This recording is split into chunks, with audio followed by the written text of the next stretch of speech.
What's up, fight fans? We are back at it with another edition here around One Sports TV. I am your host, Edwin, and let me get situated here, and we're going to be kicking off this episode. If you enjoy boxing, then you came to the right place. This is a TV boxing show, so I cover all types of boxing, and I will cover some of your favorite fighters, but I will jump back and forth to your favorite fighters. So please like the videos. If you haven't already, subscribe to the channel. And like always, let's get right into this video. Uh,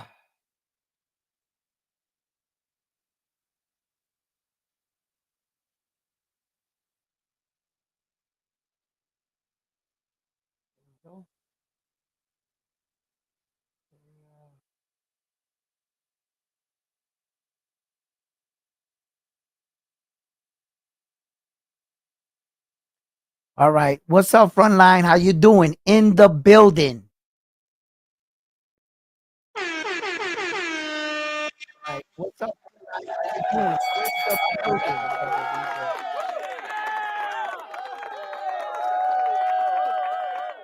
So we got a lot of boxing to talk about, and we got interesting things that happened early out through today and yesterday. Heavyweight champion Lorenzo Usyk was detained at the airport at, I believe, in Poland, and he was detained. And sources say that it was quickly resolved between the matter between him and the airport. It wasn't really said much about, Usyk didn't say anything about what occurred or why they, arrested him. But you know, uh, if anybody was worried about him or concerned or they heard about the news, they did release him, and he looks like, he's in prime shape. He was talking about he's ready for the fight, for the rematch against Tyson Fury, and he's excited for that in many ways. Anthony Joshua is also going to be fighting too against um uh Bivol, right?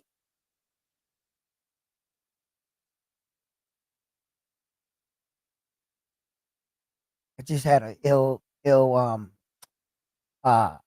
hiccup here for a second, real quick.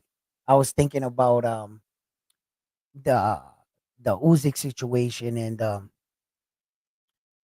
with Tyson Fury, and I was saying to myself, I can't wait to see that fight. But also Anthony Joshua will be involved because of the IBF situation. I was going to touch on that about him being stripped, but you know, um, it really doesn't matter at this point. In order for him to get that belt back, he's going to have to fight the winner out of them two.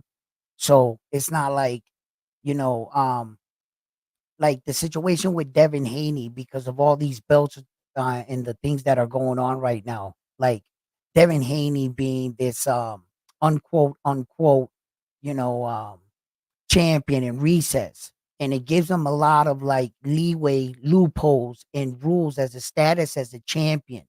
Now, a lot of people are talking about Dubois' championship status. Is it like, like an email or paper, because he didn't actually beat anybody, but he's gonna get the same status. You got to understand that when him Joshua go in that ring, he's gonna come under the same. It's gonna be like a title defense. Actually, it's what it's actually gonna be written in, because I got a lot of comments about it, right? And I was like going back and forth in my head about it, right? And I was saying this thing about email champions and guys' status on like secondary belts, it's really getting out of control, right? Because for one, right, it's hard enough to just win any world title. And if you've never done as such, or I've never done as such, then how am I going to like criticize some of these guys, accomplishments? And the thing is this, right? I'm like going back and forth in my head like a lot, because a part of me wants to not give this fight with AJ, because if AJ wins, technically he becomes a 3-time heavyweight champion if he wins, right?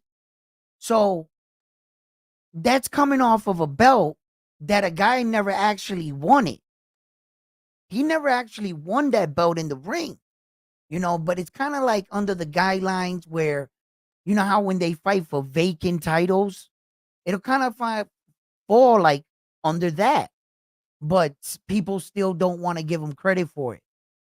A lot of people are like, nah, because they're saying like if they got all over Devin Haney about his email belt, and they got over Jerron Boots Ennis or this and that, but look, that was playing inside of my head before this show. It was one of the last conversations I had just before I got on. And I was just on like both sides of the fence. And I got to admit, if it was you and they emailed you a belt and you were an active boxer, you were competing, and you are like legitimately the number one guy, or you won like the interim, and then they notify you via email that they upgraded you, would you consider yourself the champion? Or would you say, no, like Tank Davis? See, Tank Davis was stuck in that situation too. Tank Davis was like, nah, I don't accept the belt when the WBA went to upgrade him, because he knew that statement he made a while back about Devin Haney. So he didn't want to take the belt there because he would have lost face. He would have been like, they would have been like, well, look who now just took and accepted via email the upgrade to the super WBA 135-pound champion of the world, right? So Gervonta didn't accept it. The way he took it was he got in the ring against Frank the Ghost Martin, fought him. He beat Frank the Ghost Martin and completed the ceremony. They put the belt around his waist. It's a done deal. He's officially a 2-division world champion. Yeah. But now, like, I don't want to jinx any boxer. Like one of my boys had a valid point, and he was like, but what if something happens to the guy in transition? In transition, like he never fights again or something. I'm not going to even attach any fighter's name to that. I'm just saying hypothetically, he gets emailed the belt in transition. He says they award him the belt. He never fought anybody for the belt. Something terrible happened. Never fights again. Does he go down as a world champion? He never beat anybody for the belt. He was upgraded, but don't you got to like complete the ceremony? And that's where a lot of these things and a lot of these guys are being called email champions. They're not getting recognition or credit by some boxing fans and even boxers. You didn't earn that belt. You didn't beat anybody. If you ask Alexander Usyk today, does he consider him the champion of the IBF? Dubois, does he consider him the champion? Hell no. Why? Because you didn't beat me. You see, I talked about this.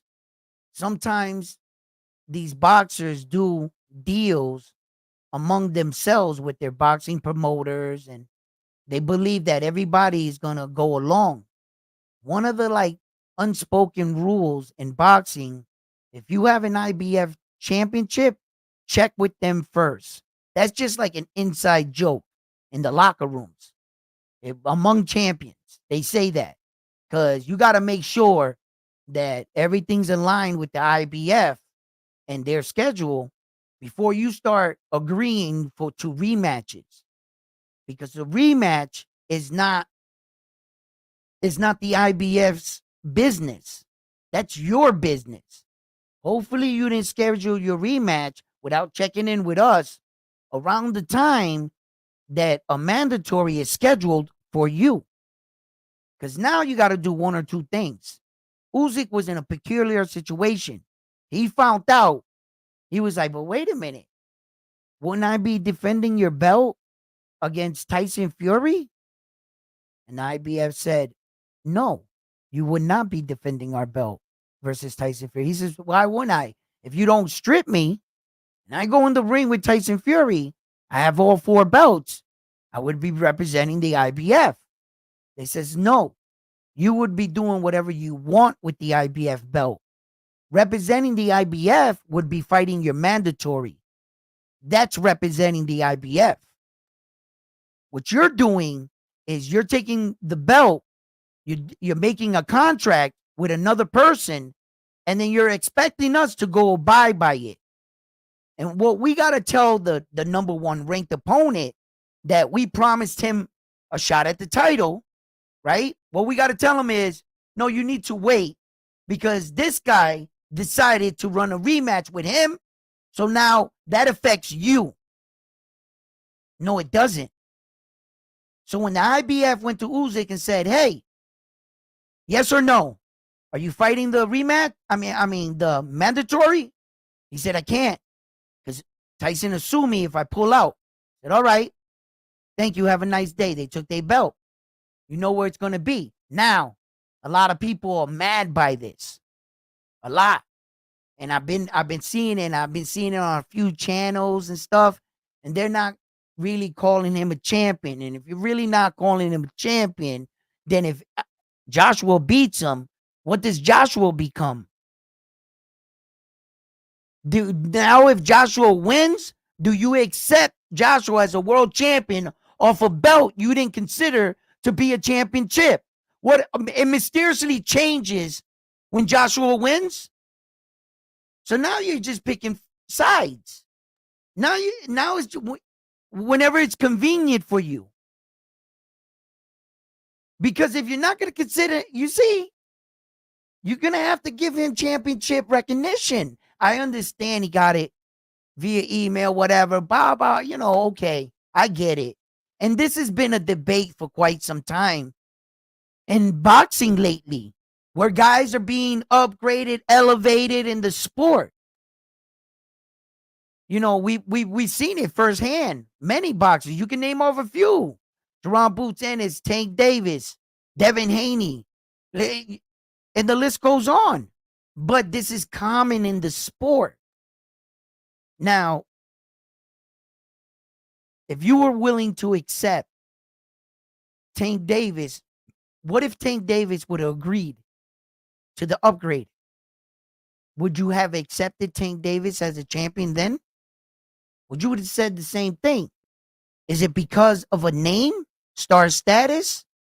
Or is it because you're a fan of a particular fighter? Yet that other fighter happens not to be your fighter. So, I was thinking about that when I was starting this show. And I'm like on the fence with it. I'm on, like, I can't, like, sometimes I see the pros to it, the cons, because the email champion, technically, you didn't beat anybody. You didn't fight anybody. How can I call you champion?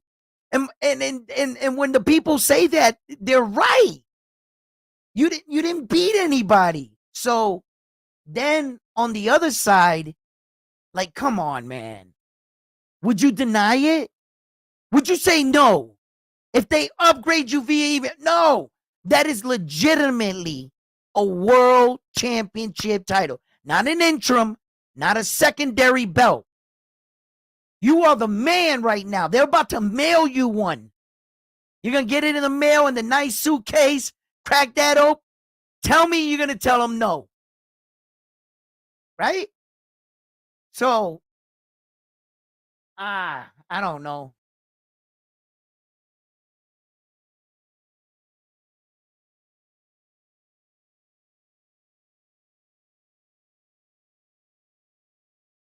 What's up, Armando? What's up, Frontline? How you guys doing? What's up, Frank? How you doing out there? What's up, John? I thought that almost said Teal for a second. My eyes are getting bad. What's good, baby? Yo, man, but there's a lot of good fights coming up right now. And interesting fights anyway. The the fight card that just took place right now, that just passed with Saul Canelo Alvarez and Edgar Berlanga. I saw that a lot of people had a lot to say about the fight and Edgar Berlanga's performance in the fight, right? Now, Edgar Berlanga, I believe in this loss, his stock can rise, because there's been a lot of names that have been thrown out after the Saul Canelo Alvarez loss, right? And one of the names that I believe that should be leading, there's two names. There are two names. There is, of course, Jaime Munguia that also lost to Saul Canelo Alvarez, right? And then the one I like, which is Caleb Plant. Now, for some reason, there's a lot of fans saying they would like um Jaime Munguia, right? And Edgar Berlanga to fight first, and then the winner fights Caleb Plant. And I was like, scratching my head. I was like, wow. I was like, well, I wouldn't disagree to that. To the fight itself, Jaime Munguia versus Edgar Berlanga. No, I'm not going to disagree to that fight, right? But didn't Saul Canelo Alvarez stop Caleb Plant? He didn't stop Edgar Berlanga. So Edgar Berlanga went the 12 rounds with him, and he put fist to face more. And he gave Saul Canelo Alvarez some nice little lumps there, you know? So if Edgar Berlanga got stopped, and I'm sorry, if Caleb Plant got stopped, right? If Caleb Plant got stopped and Edgar Berlanga went 12 rounds, then wouldn't that be a good fight right there too? Then I was thinking, because of all the back and forth shit talking during the Saul Canelo Alvarez fight in the press, I said to myself, you know what? They could build up a good fight. Caleb Plant was active. Jaime Munguia is already going into a fight, right? So I was thinking maybe because Jaime Munguia is gonna fight Eric, right? So Caleb Plant's just coming off a fight. Edgar Berlanga's just coming off a fight. They could both go into training camp around the same time, and their fight makes more sense rather than them waiting for Jaime Munguia to finish his fight. But it's not too far off neither, because Jaime Munguia is fighting in a few. So they could also wait around. So they're all around the same. Yeah, I wanted just to do the math in my head about where they were at. Yeah, they would all meet up. But which one would you like better? Which one, like out of those three, Edgar Berlanga versus who? Because I think they should get Edgar Berlanga back in the ring as soon as possible to capitalize off, his momentum. A lot of people did give him a nod, so to speak, for his performance. The kid didn't do too bad. For what we were asking for, nah, he didn't do too bad. For how far apart they were in skill gap, nah, he didn't do too bad. Nah, he was supposed to go in there and get knocked out. We all know that. This was supposed to be, everybody was saying it, Saul Canelo Alvarez's knockout. There it was. The stage was set. And he was going to get a knockout on a Puerto Rican, on Mexican weekend, on a rivalry. So it was really it was all set up. Edgar Berlanga survived that storm. Edgar Berlanga did what he had to do. And if Saul Canelo Alvarez's MO of late has been, he gets ahead in the card, he gets ahead in the fight, he hurt his guy, maybe dropped him, and then he feels like he doesn't have to take any more risk. Why? Why should he take any more risk and give you an opportunity of getting a lucky shot off? Because now I'm chasing the knockout. If you stick your chin too far over your front foot, Canelo will then knock you out. But if you didn't do that and you stood disciplined, defensively disciplined, well, then Edgar Berlanga did what he needed to do. So because a lot of people did say, oh no, Canelo get you hurt, get up in the scorecards and coast the rest. He doesn't take chances. That's Saul. Okay, but there's two people in the ring. If you notice he's coasting, well then damn it, you better make something happen. Because if he's coasting, he feeling like he winning the fight, you must be losing. So now you know you're gonna have to do something here, you know.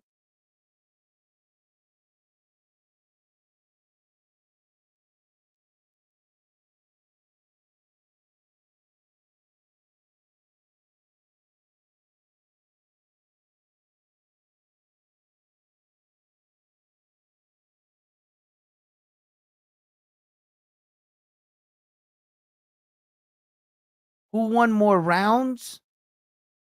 Mongia or Berlanga? Hmm. Against Saul Canelo Alvarez? That that ah, who won more rounds? Interesting question.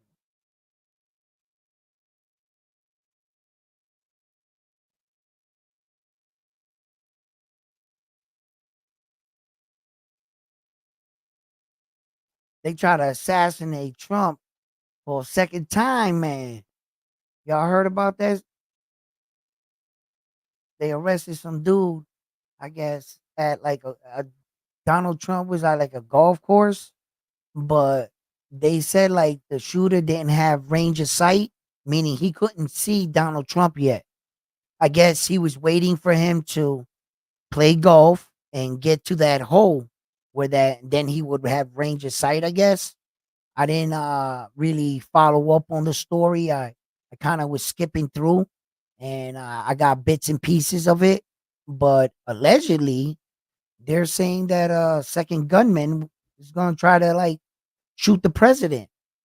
And we live in an interesting time right now, a very interesting time in the world where that we rapidly, all of us at once, uh, kind of saw and were being told that we were lied to. And it seemed like a lot of different outlets came out and did a lot of things like that. So now that when we see real shit, we don't recognize real shit.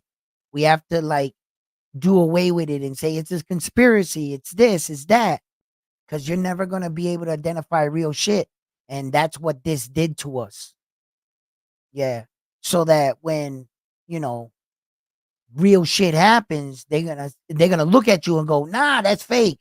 We didn't do that. No, that's not us shooting them 30 times. Nope.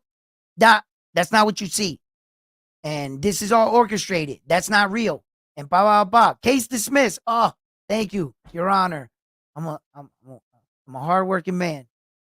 Like, and it's true. Like, you keep trying to come to an answer to everything and trying to like every time you see something calling it fake shit, you're gonna develop that.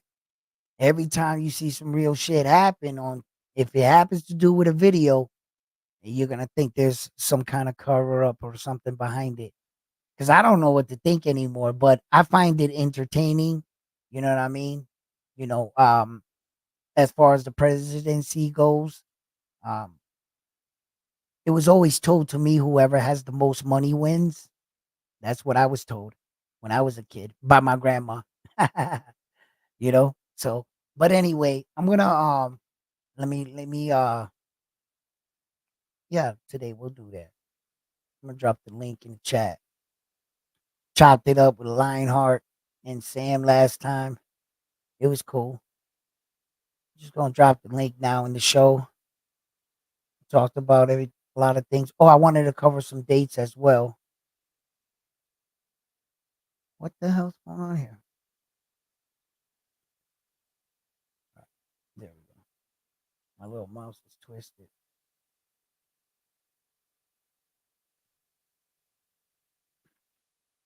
We got Demetrius Bivol against Arthur Benavidez. That's going to be October 12th. Naoya Inoue's kid brother is going to be fighting October 13th. And Casamero is going to be fighting October 13th as well. So those fights I'm really looking forward to. You got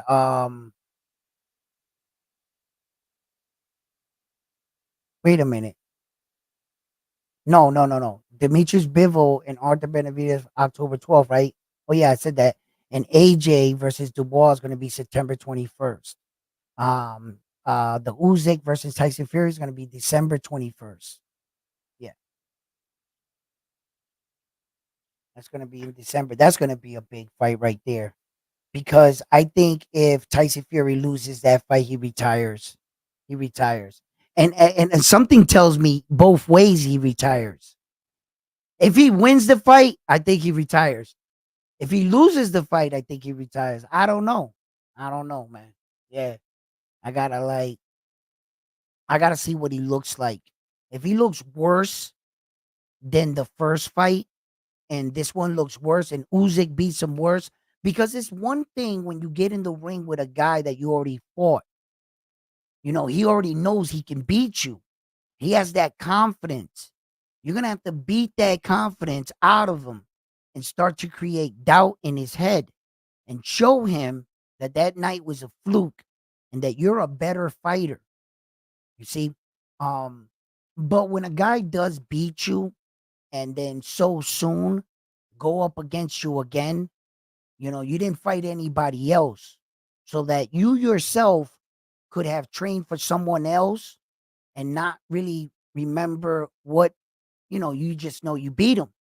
But him being your very next opponent once again, that's tough. That's tough. And I think statistically wise, the guy that wins the first time typically wins the next fight. There has been, instance where like, it was 1-1. When AJ lost to you know, Ruiz there, uh he beat him the second time. So it's not always, you know what I'm saying? So like I think that you know, Usyk is a very smart heavyweight. The fact that he was a light heavyweight before this, I believe he still sees things very fast. And I think that he's just gonna beat Tyson. I think he's got his number. Tyson couldn't do anything. He couldn't, and I think Tyson Fury came in a great shape.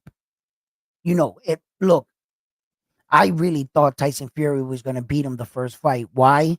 He was coming off that embarrassing win against Francis Ngannou out there in Saudi, and the world saw and felt like if Francis Ngannou actually would have did just a little bit more in that 12th round, he would have won that belt off a guy with one fight, and the one fight he had was against you. Like that was incredible shit right there. Then AJ comes and just completely wipes him down. Yo, and AJ showed the world that if you put him in boxing situation, he wouldn't know how to respond. It's okay when you're throwing punches going forward. Feint a little, shift your feet, use your jab, make him react. By time he goes to react to look out, boom, straight right. Basic boxing shit. He lined them right up, knocked them out. So to me, look, I have concerns in like both fights, in the AJ fight, and I got concern in the Usyk fight. The thing about AJ is my biggest concern in his fight is that Dubois coming off arguably one of his best performances in his entire career. And AJ's coming off one of his easiest. He really hasn't had a real fight in quite some time. And then,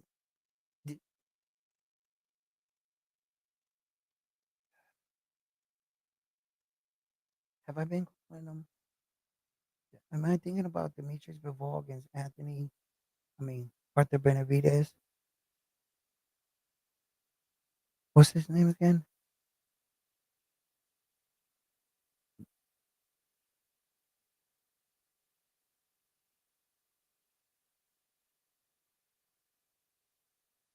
Dubois. Yes, Dubois. No, I thought I was just messing up his name inside of my head.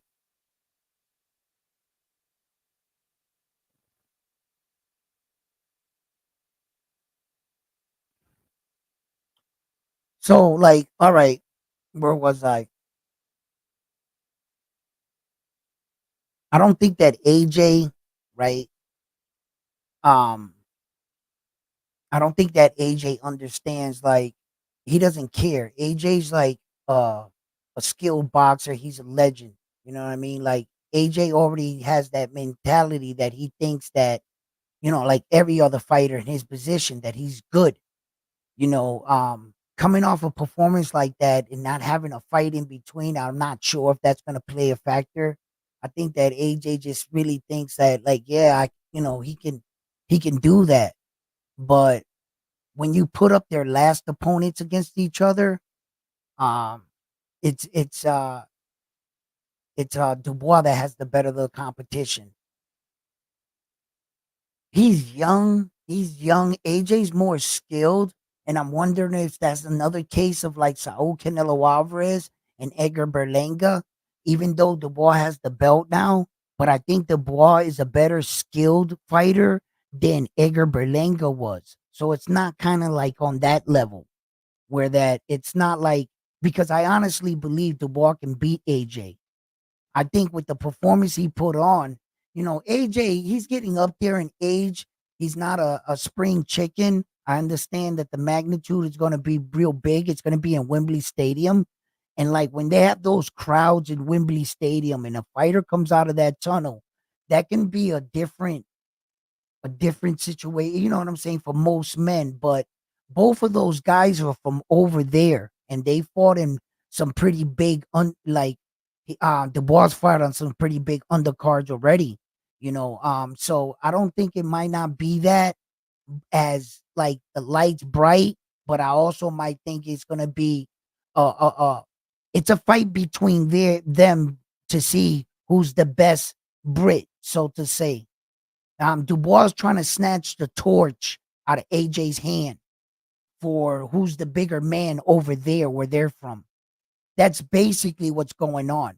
And that's what I kind of mean by the moment, and the lights. Those are different kinds of a light. That's a different kind of feeling because, you know, he probably always looked up to AJ and said, that's what I want to be.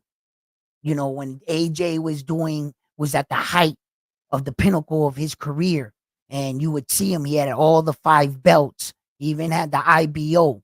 He had like a whole bunch of belts, but he only technically had 3 real belts. So when Dubois is like coming up as a young man, you got to remember how young he is, right? He was probably admiring AJ. This is probably going to be a surreal moment where that in his head, he's wanting to fight his idol, whether he admits it or not. And, you know, yeah, everything that Joshua is what he wants to be. And in one night, he stands to take it all away from Joshua and make a title defense. The fact that the belt is on the line and this is going to be a bigger thing, but are people calling it a world title fight and calling him a champion and all this controversy about this email situation that, look, man, you gotta accept him for the champion. Okay. He didn't beat Usyk, so what? I know what you probably guys gonna type. One of you guys are probably gonna type, yeah, but he didn't beat Usyk. He was stripped and blah blah. Yeah, yeah, yeah. I was having this conversation just before this show, and I think that's what's playing inside of my mind because it keeps bouncing off my head. Because I started the show, and I still had some more to say to him. So I'm like in 2 conversations in my head, and I can't shake it because I want to say some shit to him right there, but ah.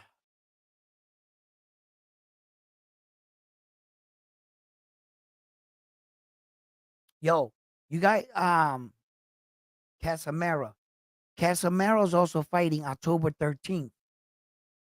Is that fight still? I'm gonna have to tune in and see some of these fights in Japan too with Junto Nakatoni. He's gonna be fighting. I think it's what is it? I think October 14th. It's like some I gotta go check it out again. It's like they got like the dates like October 12th, October 13th, October 14th. It's just gonna be there's gonna be a few fights like that. I know this Wednesday night we're gonna have some fights, right? And then I think we're gonna have the Friday fights this Friday, right? And then we'll have the fight card, right? Like that. So there's a lot of boxing that's coming up, you know what I mean, that are channels too and streaming platforms that are trying to like bring up the new guys. You know, look at Bruce Carrington is making an appearance. You know, the females are getting in the ring. You know, Amanda Serrano, she's running it back. That's gonna be an amazing fight. Um, Jake Paul winning the purse bid. Did you guys hear about this? Look, and I'm hearing that out. Well, he didn't actually. Wait a minute. Let me back up. He didn't actually win the purse bid. They're saying that Al Heyman sold them the fight. Am I correct in this? I gotta go check this out. I gotta go look at it again. I was hearing about that earlier today. I was reading some articles, and I guess Jace Paul like managed to buy this fight, and now I guess Jake Paul's buying fights now. So you know, um, Bruce Carrington is supposed to be on that card as well. So look, we'll talk more about that card as we get up to that. You know, but the fight that I want to see is always going to be uh Demetrius Bivol against Arthur Benavidez. And my biggest concern in that fight, I've talked about it, is his knee, that surgery. That really like because I know boxers and I know coaches. I know he could have had a surgery on his knee, right? And they could have picked the easiest knee surgery to report. They don't have to tell you that it was a different kind of surgery, that the surgery went wrong or that he's not healing right or no. What they're gonna say is, nah, this was an easy procedure. Oh, he's 100% tomorrow. The next day, actually, he was doing backflips. He's fine. You know, they're never gonna admit to like the extent. And if it was a bad injury or even worse or surgery, you think they're gonna come out and say no? So I'm a little concerned with that because Demetrius Bivol was too eager to learn about the injury and to like sign up to have the fight pushed back.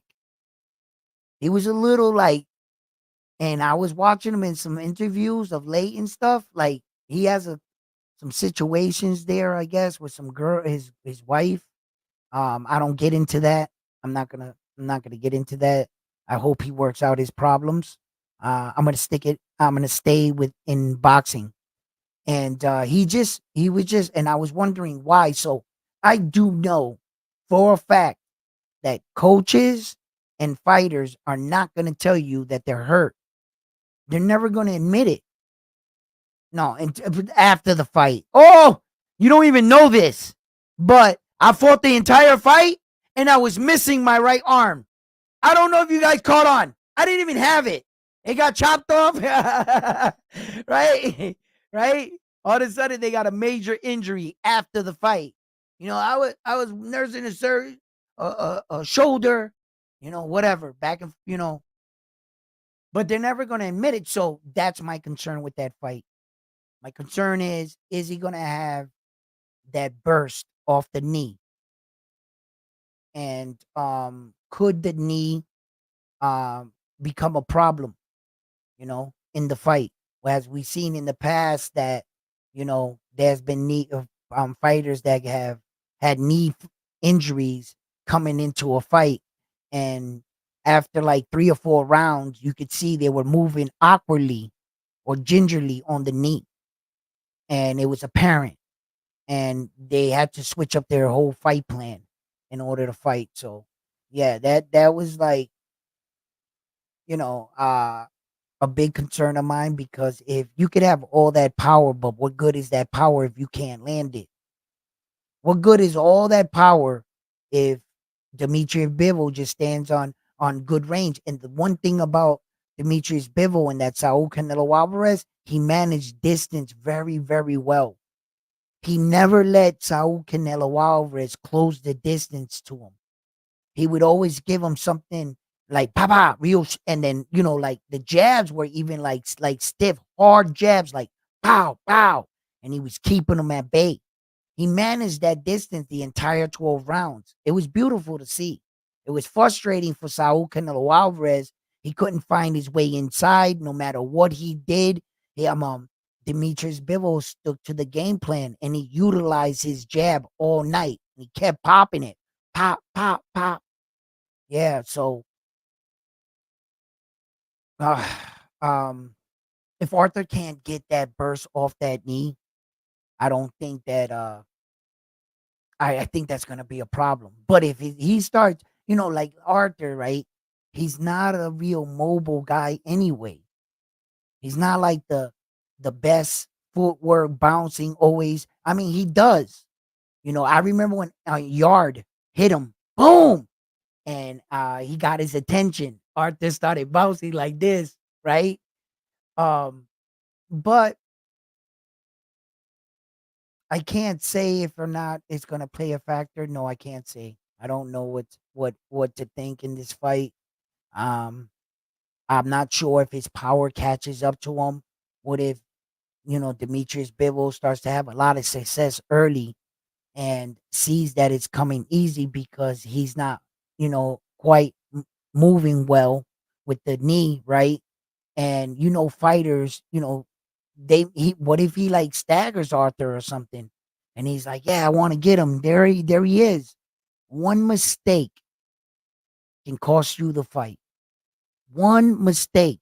And Arthur has and does possess that knockout power. And as we can see throughout his career, he possessed it all the way in the 12th round, where in fact he has a 12-round knockout, a stoppage. So his power does travel. So he's going to have to be sharp for 36 minutes in there against Arthur. And just, you know, um, I got to see it to believe it. I got to see it to believe it. If his knee's that good, if he's not taking, him being 39 years old, I get it. He doesn't have time to play with. It's not like he could have took a lot longer, because and then he would have lost Demetrius Bivol. He would have lost the fish on the hook. He had that fish. It was right there. He was just reeling them in. And then all of a sudden the string got attached to something. What do? You cut the line, you let the fish go? Or do you try to get it out, work it out? That's what Arthur Benavidez did. He was like, I'm gonna work it out. 39 years old. If he pulls this off, he already talked about it. He wants to move up. Dare to be great.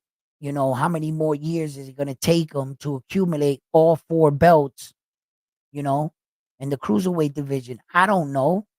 If every man is just gonna be reluctant to sign up to fight him. Because as all we know, that we've been talking about all these fighters and about how, right, they all of a sudden they're all ducks.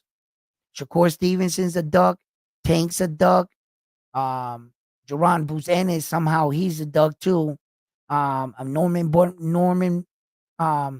Norman Jr., he's a duck. All these guys became ducks.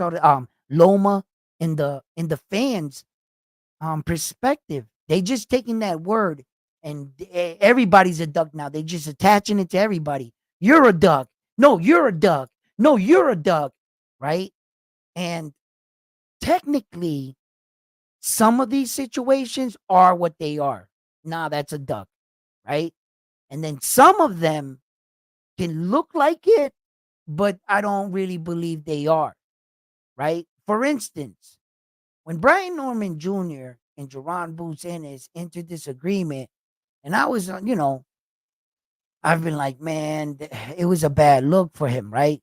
But I had reminded quickly my audience, and I had told them that in actuality, two champions don't have an obligation to each other.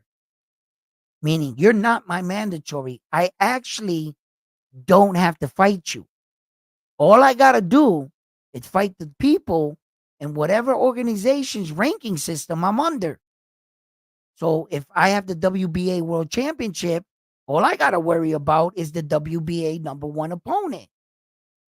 And like Lionheart said on the show, Lionheart came on and he said that he was watching the channel and he heard where that, some guy explained how some champions are cool with just winning one belt and they'll sit in one division and just successfully defend it.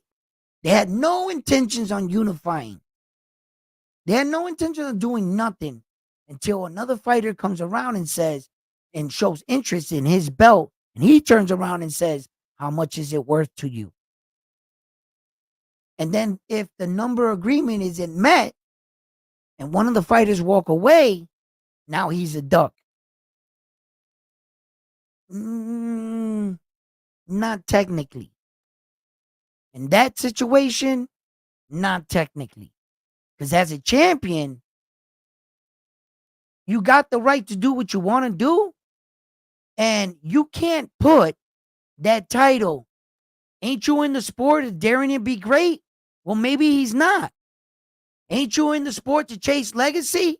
Maybe he's not. Maybe he's content with his one world title. And he's trying to keep it. He never, no, I don't feel like being legacy. I don't want to be a multiple division world champion. I like the belt I have right now. And when I go home, everyone calls me champion. All I got to worry about is the ranking system under my organization. And I'm cool with that. I'm not saying like, yeah, man, I'm good, but I'm not that good, right? I'll still fight anybody on the planet, but I'll keep what I got. So when these guys express, oh, no, he's ducking, then why'd you get in the sport? Ain't you chasing? No, that's not everybody doesn't have the same vision. Nope. You can't attach that to him and then hold them by those standards that all of a sudden you came to an epiphany. Really? Just because you say so? Nah, he doesn't have to fight him. He doesn't. That's not a duck. That was a business negotiation. They tested the water and they went elsewhere. They felt they went elsewhere. He's a champion and he's a champion. How am I going to call a champion a duck? He's a champion. Now, if you're my #1 mandatory and you never ask to fight me, and I keep fighting everybody else, and there's 2.5 years past where it's no secret, you've kept fighting. Matter of fact, you fought 3 times. Then the following year, you fight 2 times. And then the following year, you started the year off. But you still haven't fought the champion that's in front of you. Or the champion, right? Having the belt, not wanting to fight the #1 contender. Contender. And the champion and the #1 contender says, yo, I want to fight you. And the champion goes and does something else. Then when he finishes that, he goes, okay, you're done with that fight. I waited. I'm right here. I want a shot. And the champion goes and does something else. You're ducking me. Because I've been the #1 contender. And you still don't want to fight me. Saul Canelo Alvarez, David the Monster Benavidez. It's not like he's shying away. He's asking to fight you. You're just not giving him the opportunity. See how these situations are different? So that's why I was like on that shit where like technically once you're a champion, what makes me fight you is an offer. An offer I can't refuse. And maybe I have a different vision. Maybe you made me an offer, and lo and behold, my whole thing was I wanted to unify anyway. So thank you for paying me the most money. And on the low, this is exactly what I wanted. So sometimes it works out for people. Sometimes these champions, they just wanted to fight in their ranking system. They're content.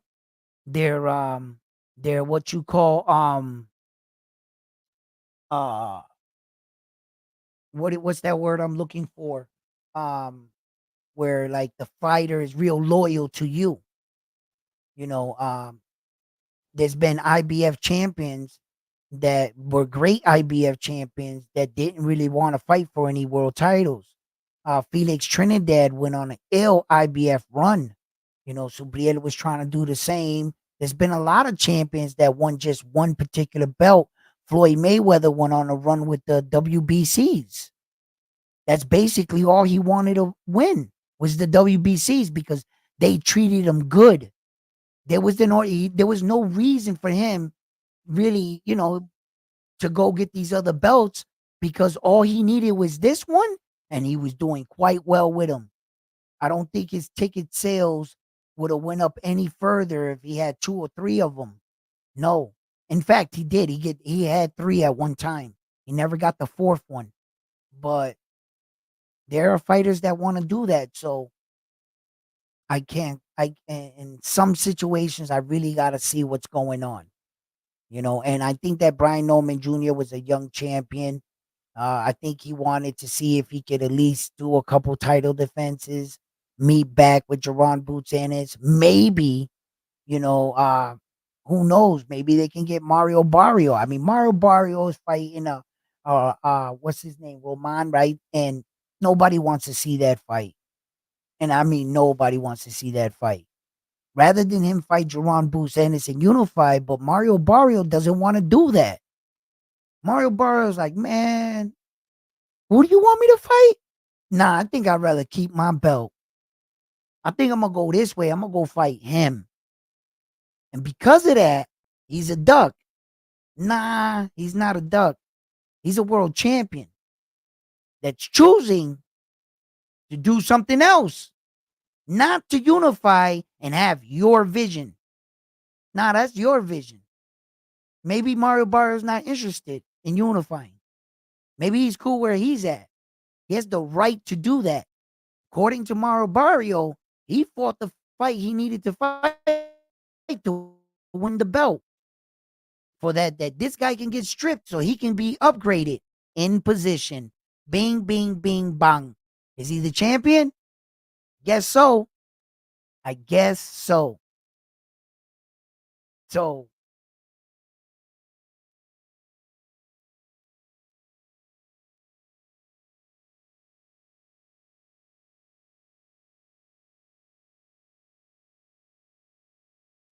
yeah, but to put in your paperwork for the mandatory for what?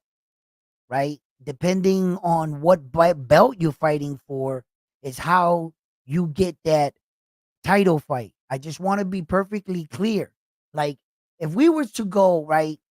Okay, let me use like a hypothetical situation here, right? Okay. Saul Canelo Alvarez at 168, right? He has three belts, right? And one belt is vacant right now, right? Okay.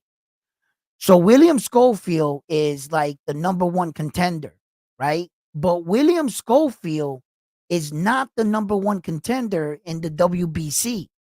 William Schofield is not the number one contender for the WBA. The number one contender for Caleb Plant has the interim.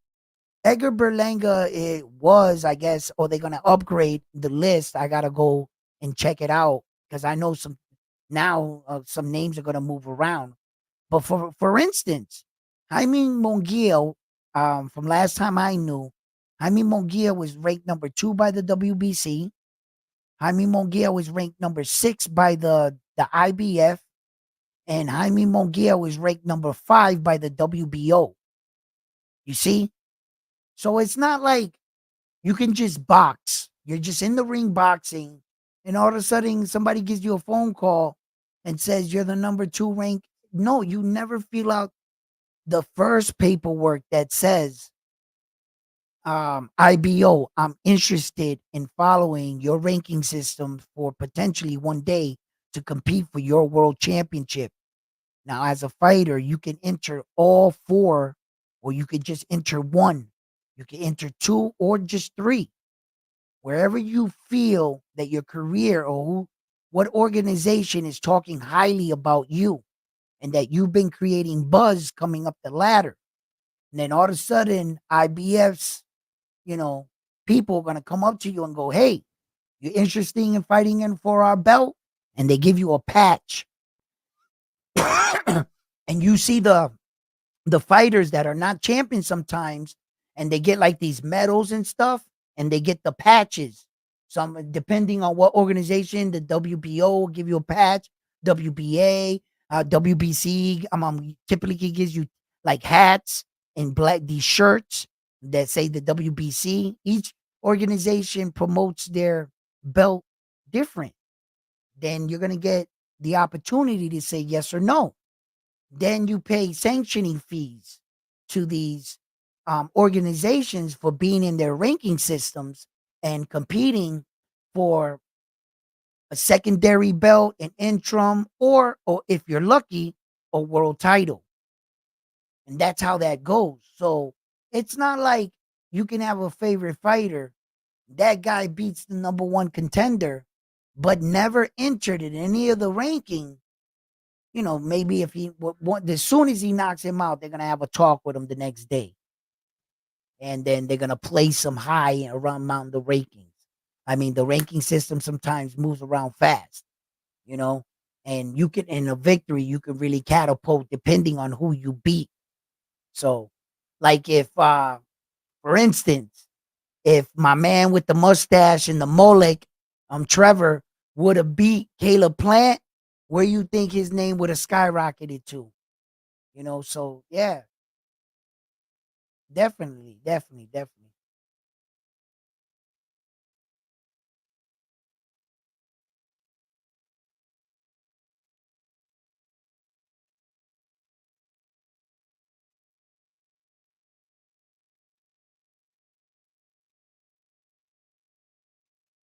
Yo, have you guys heard about, the Devin Haney getting back into the gym and training and stuff? And, a lot of people still saying that they think that his opponent is going to be Liam Partro still, even though that, some other people are saying otherwise. Would have the Liam Partro fight been a better fight for Devin Haney, or you think it would have been too soon for young Devin Haney? I think it would have been too soon to fight Liam Partro. I think Liam Partro has really proven himself. But I've seen fighters have like that one performance, and then after that, they pretty much fell off the map. When George Camboza had that performance against Teofimo Lopez, after that, you see what I'm saying? So, like, let's see what Liam Parro's really about. I think from his last impression, and I was there live, I covered the fight, and from what I saw, I'm expecting that version of him, or a better version of him, Liam Parro. He looks like a a guy with extreme confidence, and big cojones, man. He came into the enemy's territory right in Puerto Rico and pulled one of the biggest upsets of the year, if not the biggest upset, because everything was against Liam Paro. And he walked out of Puerto Rico with that IBF belt. Congratulations. Wear it for now. Um, you know, I think Subriel Matias is coming for that belt, and Subriel Matias has been in the gym. He was doing this triathlon thing with the kids in Puerto Rico. I seen a few things on him. So I can't wait to see him back in action. Supriya Matias. So like a lot of our great fighters, we want to see him back already. And Tank Davis, obviously, the hand injury, we're not going to get that. The uncertainties about Tank Davis and whether or not he's going to make a November date, or is it going to be with Rio in December? Because it seems like in boxing, they'll say something today and the story will change tomorrow. So I'm not that, you know, since no official announcement has been finalized on some of these fights. So, I'm not really, there with, you know, saying, yeah, this fight is going to happen. What do you guys think about Amanda Serrano and Katie Taylor? I think that's gonna be a good fight. I think Amanda beat her the first time. I think Amanda. Oh, am I being biased? Am I being biased? So I'm gonna stay out of that one. I'm gonna stay out of that one. Let's see what happens. But there's gonna be fireworks in there, and the way that Amanda Serrano is really representing female boxing, and she's showing all the little girls out there that if this is a career path that you chose and you have a fighter spirit inside of you, well, this is what a champion looks like. And, I believe that Amanda Serrano is really representing female boxing at a very high level in and out of the ring. And that's what I love most about her, that she does it both ways. She understands that she's a role model, an example, for many girls that are looking up towards her, trying to inspire to one day become a female world champion and maybe even eclipsing their idol. And so, for some men and women or little girls and boys, that's their dream or their mission, to pass their favorite champion, to accomplish more. You see, so for the men and women that are doing it today, they have to understand that whether they know it or not, it's good to lead by example and stay disciplined in the gym, train hard, and uh, you never know if you win a world championship. So look, I I like everything she does for the sport. I'm definitely going to tune in and see that fight. This Mike Tyson Jake Paul thing. I don't know. I don't know. Next. I'll talk about that in a later date. Who is the GOAT? What's up, Matt? How you doing, S2K Matt? The GOAT are people, unfortunately, in the sport of boxing. We've been over this, and the GOAT are people that have already retired from the sport of boxing. They cannot be no GOAT awarded GOAT status while you're an active fighter.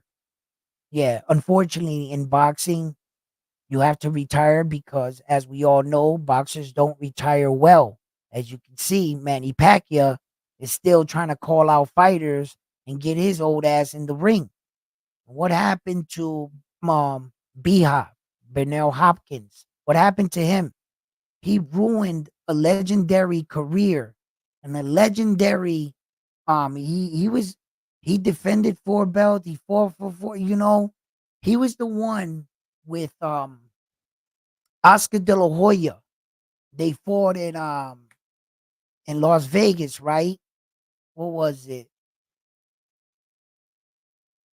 September 18th, 2007.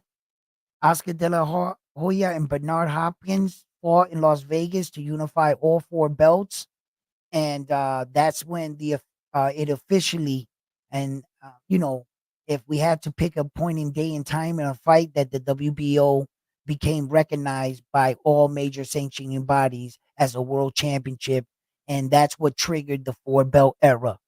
It was Biha. He's the one that did that. But he ruined his career at the tail end of his career. He couldn't stop fighting. And a lot of these champions do the same thing. You know what people actually tried to do? They go, no, I'm not judging those losses. He was in his 40s. You can't do that. Once it's on your record, it's on your record.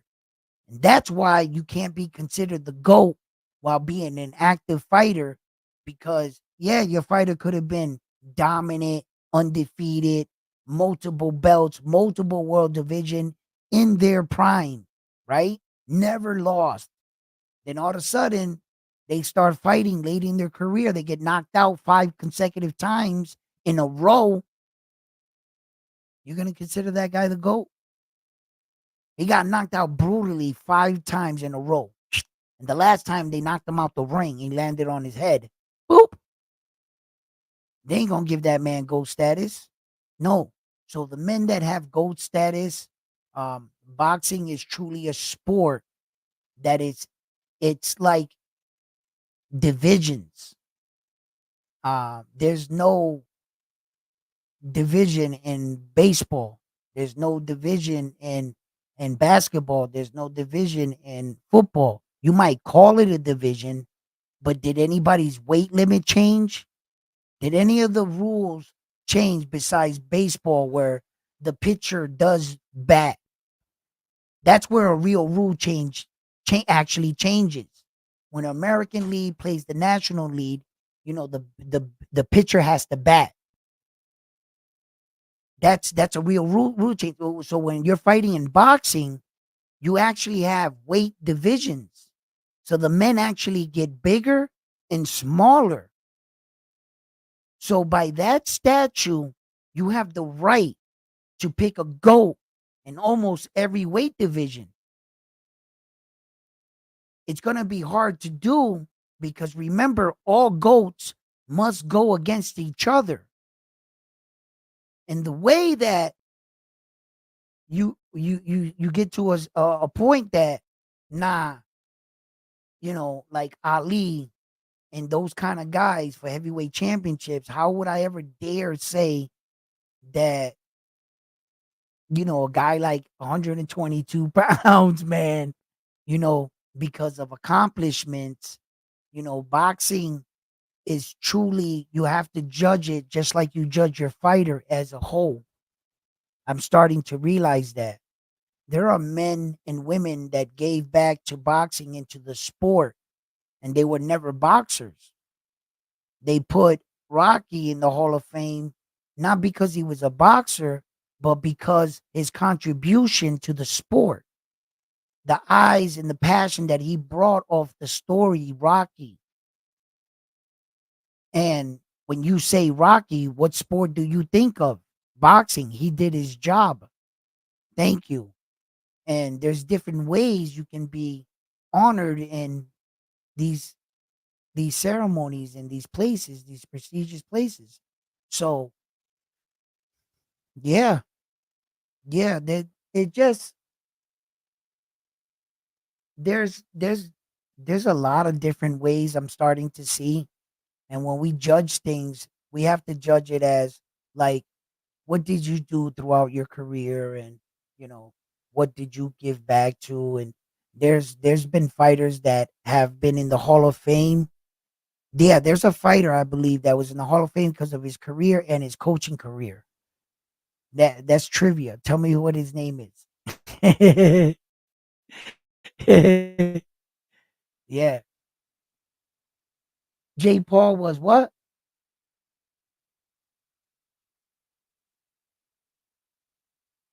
Nah.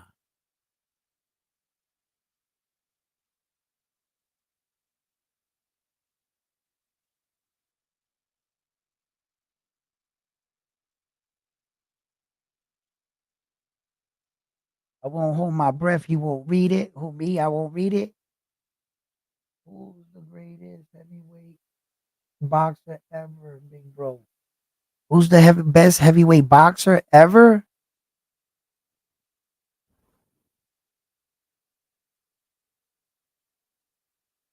Are we talking about their complete contribution to the sport?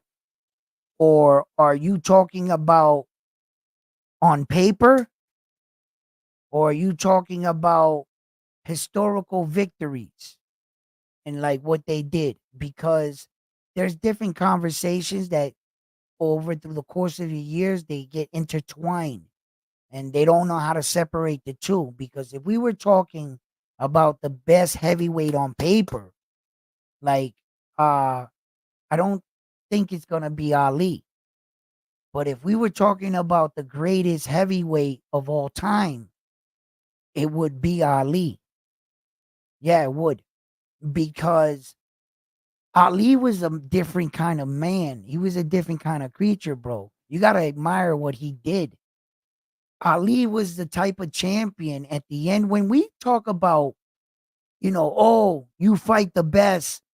Yeah, I want to see you fighting the best or the best fighting the best, right? Okay.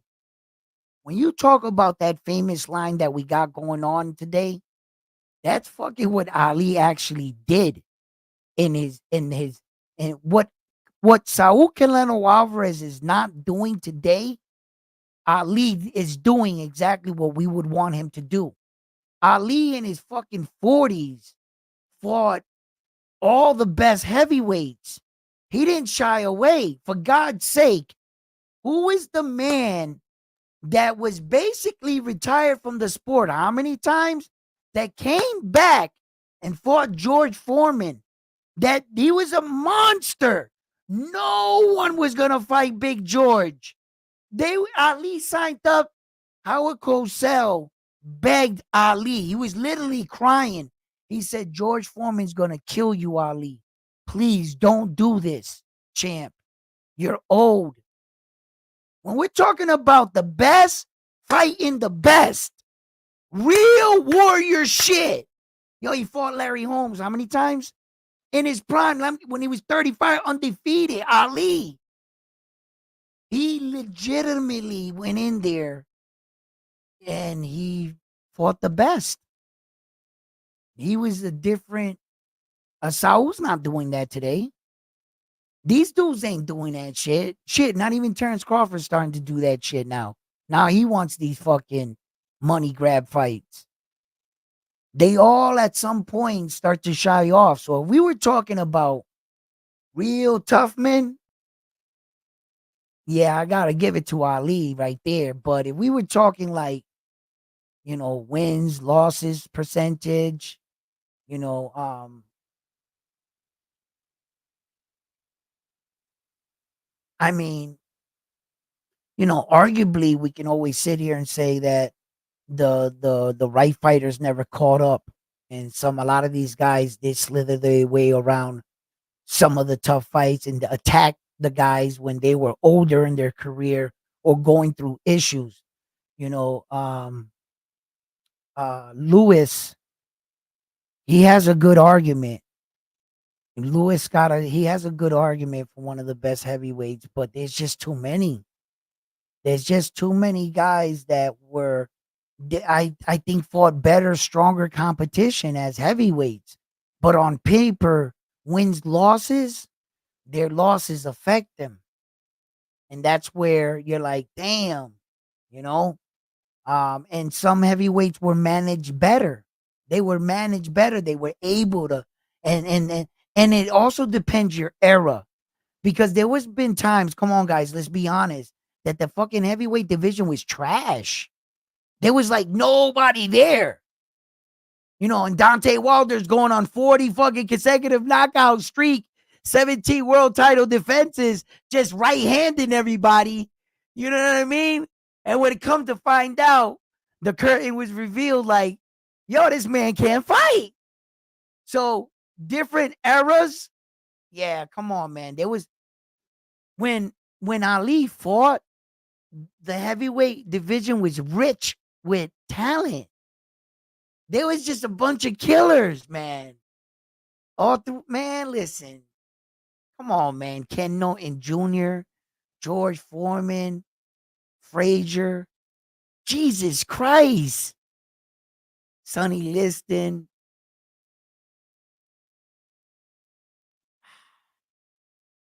Nah, their era was filled with, yeah, so that's a tough one. That's a tough one. Every time I go down that road, like who's the best heavyweight champion of the world, or who you think is the best heavyweight of all time? Um, You know, I mean, Ali did so much for the sport that they confuse what he did, his politics and everything, and his life story outside of the ring.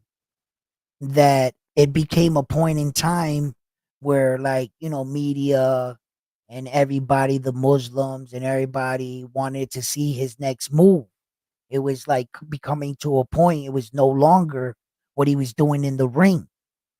Those were like big distractions, but he didn't shy away from it. Ali took his position and what he felt his rights at the time were, and the story and the rest is history. But those are things that he did outside of the ring.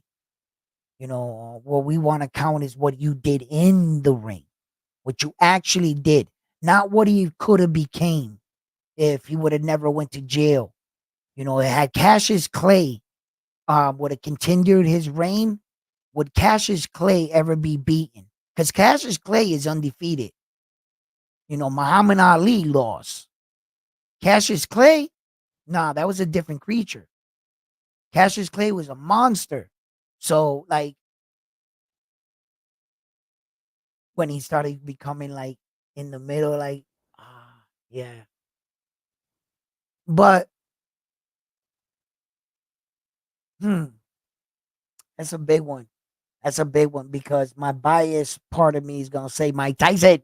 I don't give a fuck, Mike Tyson. Yeah. He's the best. He's the best. Yo, Mike Tyson was no joke though, man. He was a good fighter, man. And then, they threw like those Razor Ruddicks and those fast heavyweights. You seen those videos where Mike Tyson slipped like 9 punches? He threw like 2 punches in the sequence. The one he missed, and then the next check left hook that he knocked him out with. And homeboy was like, I'm doing great work off you. Oh, you miss it. Oh, got you with that one. Look, look, look, look. One punch. Boop. Mike was a beast. He was a beast. And a lot could be said about a lot of these world champions, but the GOAT is the GOAT. Ali, I give him GOAT status. I give Mayweather GOAT status. In the lower weight divisions, I believe that Ali did what he needed to do for the heavyweight divisions, and just like any pound for pound list, the same way I treat it, right? I do not put a heavyweight champion on the pound for pound list. By default, he has the most prestigious belt in all of boxing. He is already the king.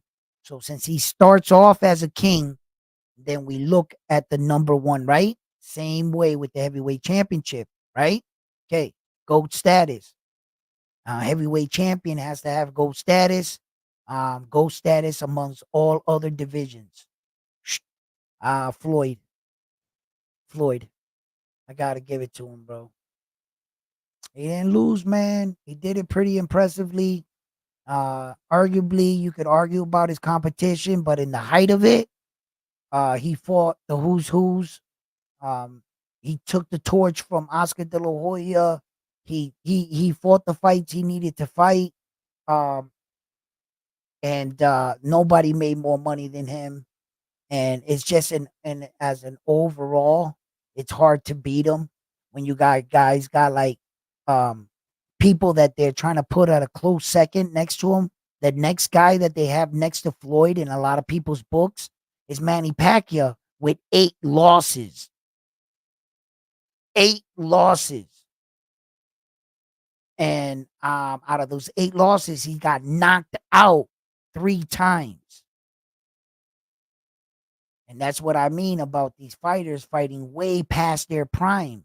And a lot of these, had Manny Pacquiao not kept fighting way past his prime, a lot of those losses would have never occurred. Had he never fought Margarito and Marquez and all these other guys one too many times, he might have not suffered these defeats. So but yeah, that's like, it's, you gotta give the man his credit, man. Ali, he really did fight like fucking one bad motherfucker after another one at another one, and then he's on his couch, and there's this dude coming through just straight terminating everybody. And the guy that beat you and Ken Norton broke your jaw. Correct? Ken Norton broke your jaw, and George Foreman goes out there and bulldozers him in like 30 seconds or some shit, right? So Ali's at home just watching everybody fall victim to this dude.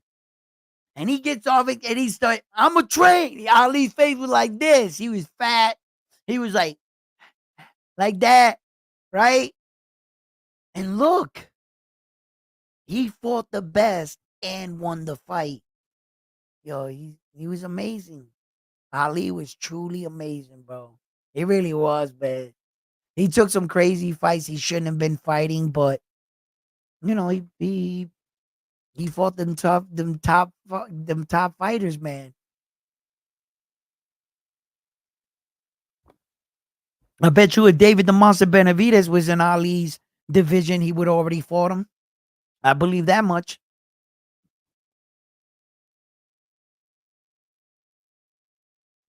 Manny Pacquiao, the king of the rematchers.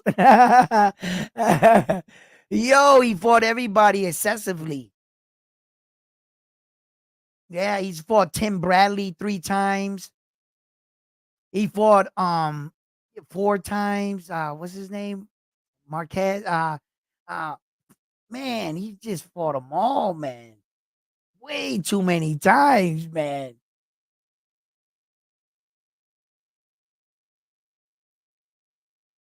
Yeah, he has a lot of rematches. Come to think about it, Manny Pacquiao. I'm starting to like go down the list of all the fighters. He has a lot of rematches. He fought like one guy 3 times, one guy 2 times, one guy 4 times, one guy 3 times, one guy 2 times. Yeah, a lot.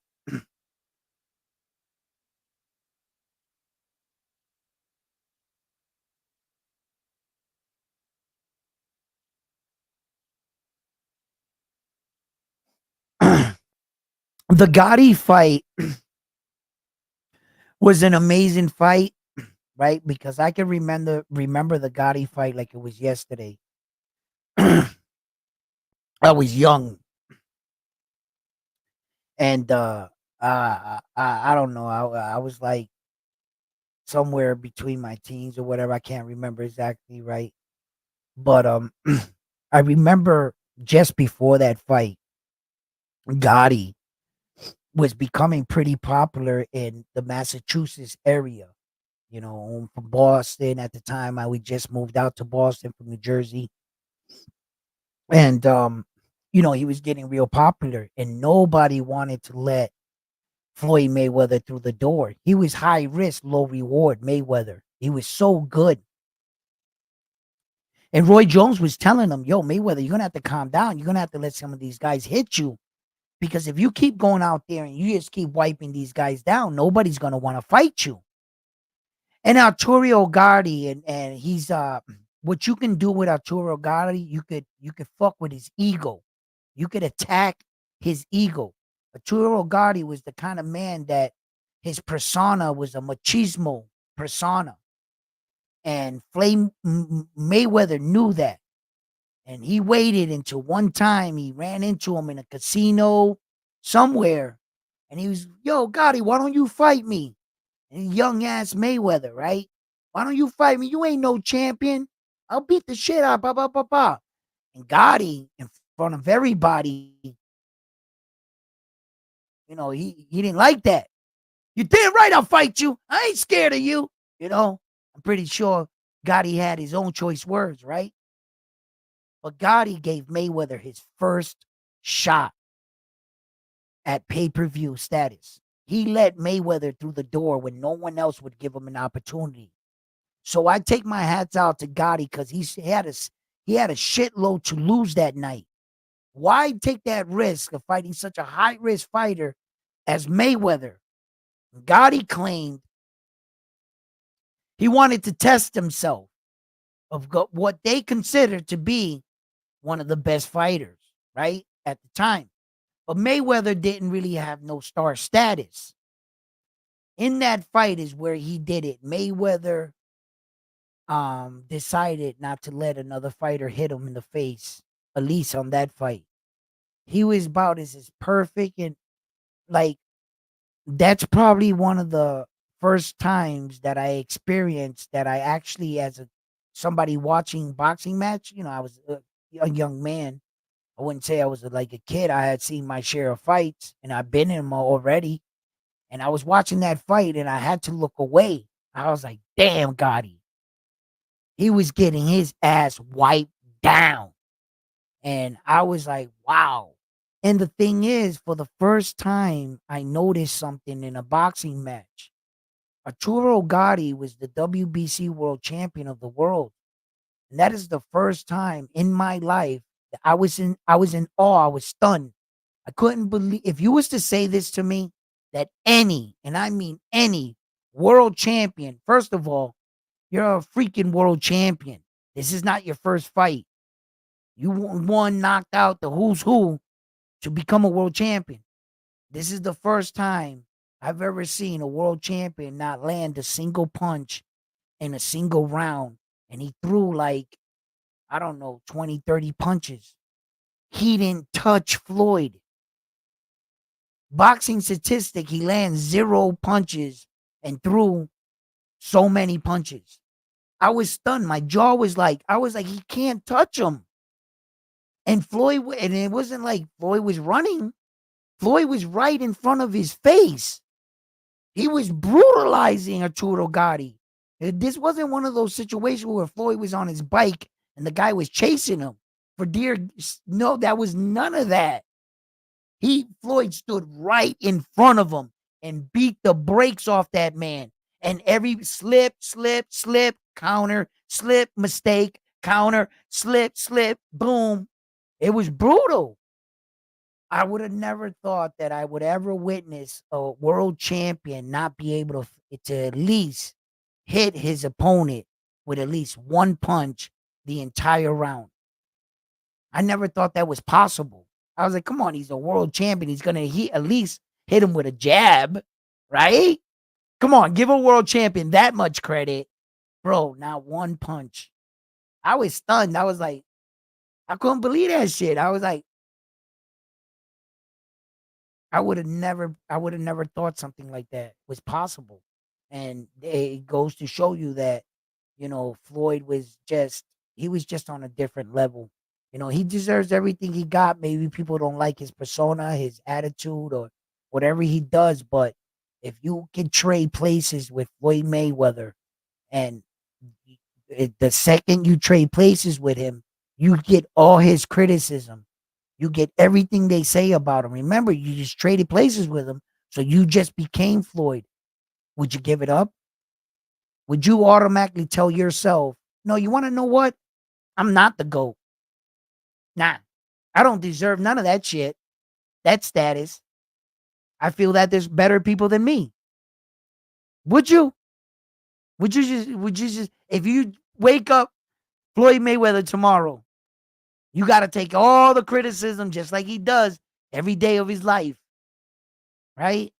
Would you feel like so I think he did good for the lower weight divisions, and I think Ali did great for his, and that's my opinion. You have the right to pick yours, and I would respect it.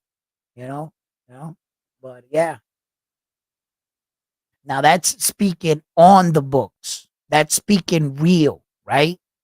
Hypothetically, the greatest fighter ever to live is Jose Rivera from Worcester, Massachusetts, the former Raymond champion. Yeah, best fighter in the world. No fighter can touch that man, okay? He sits on the throne alone, okay? Yo, that is straight bias. I mean, because it's not that we grew up together in the same city. My brother and him were roommates. That has nothing to do with it, okay? Has nothing to do with it, all right? ah, but no, that's how I see it. I see that's pretty much like that. Mayweather was the one. Joe Louis was scary. I mean, I don't go back no more to those guys no more. It's just not fair to compare them to our guys. I stopped doing that because that fucked up my judgment. All them 15 round fights, like that legendary fight that went like an astounding like 100 rounds. There was like no clock. The fight just went on. At the end of the fight, they took a picture of both guys.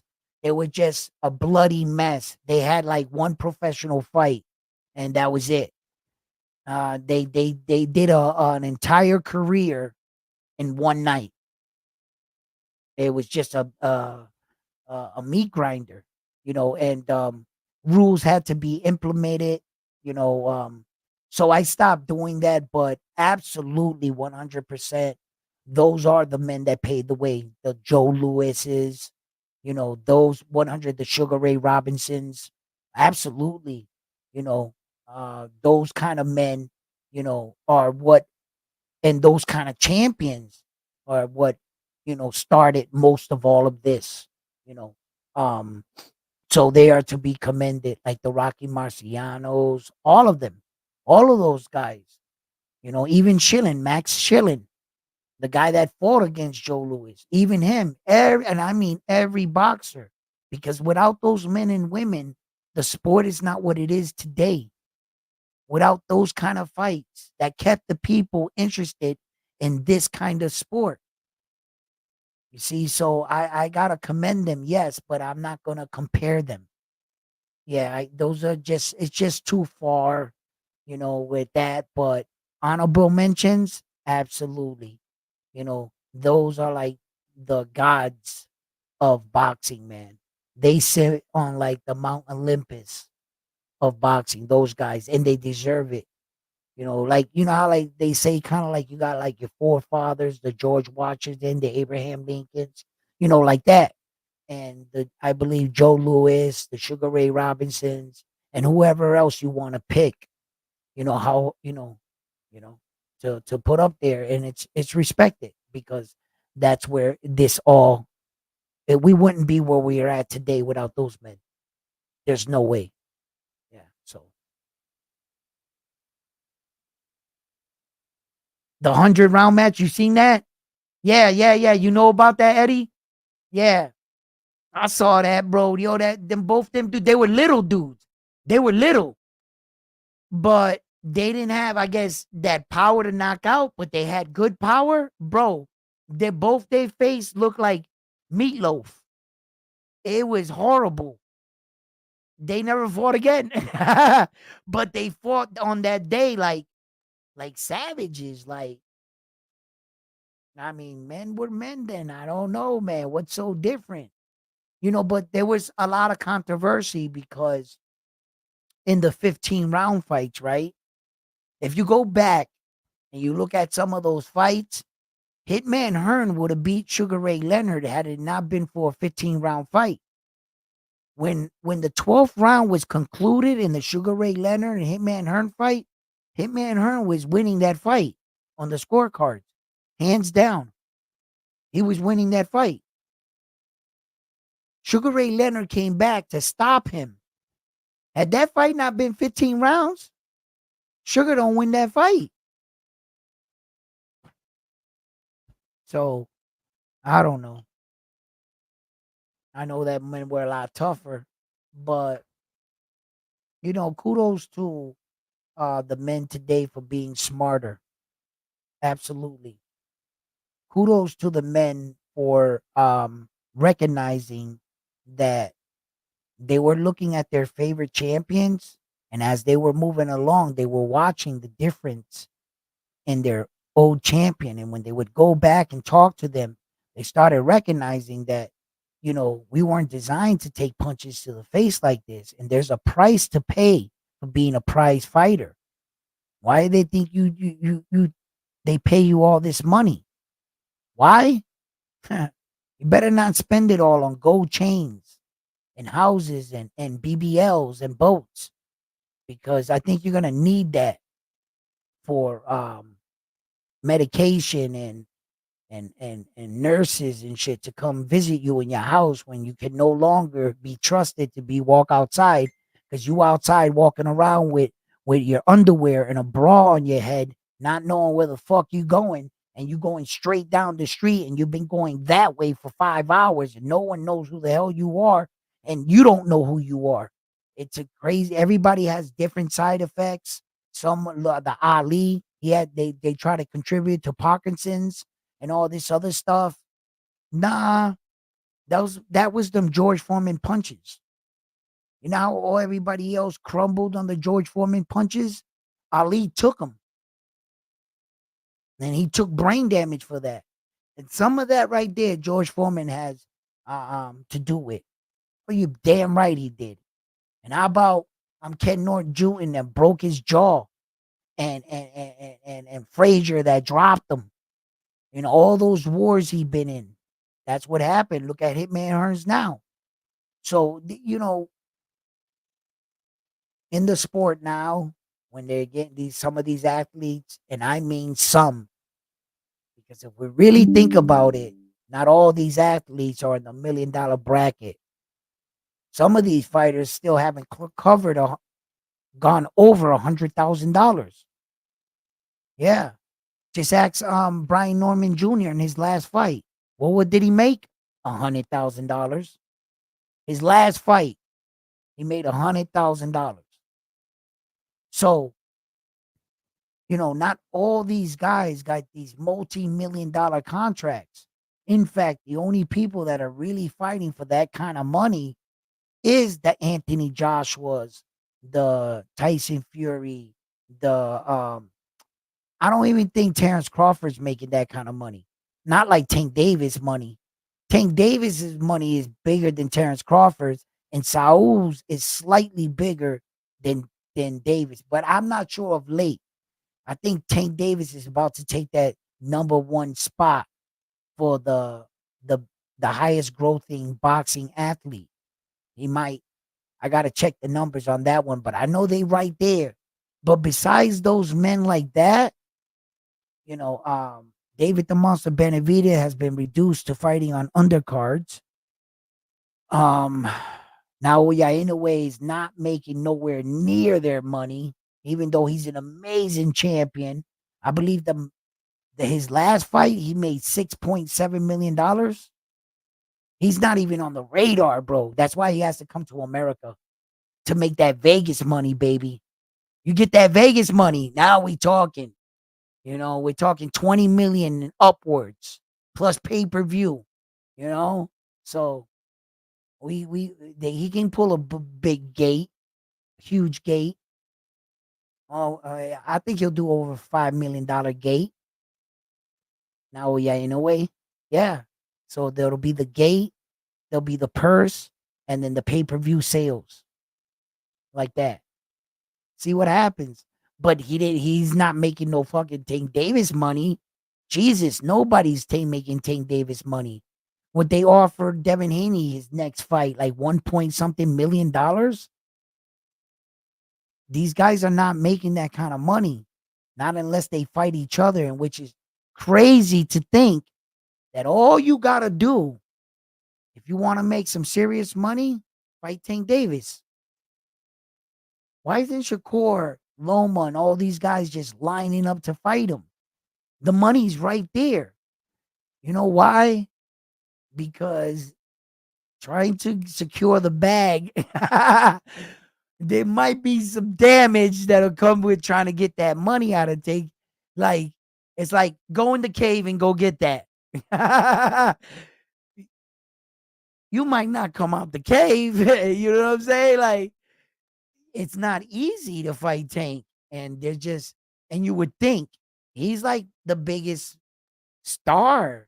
You're not, no other fight you can fight is gonna make that kind of money. That's a fact, Jack.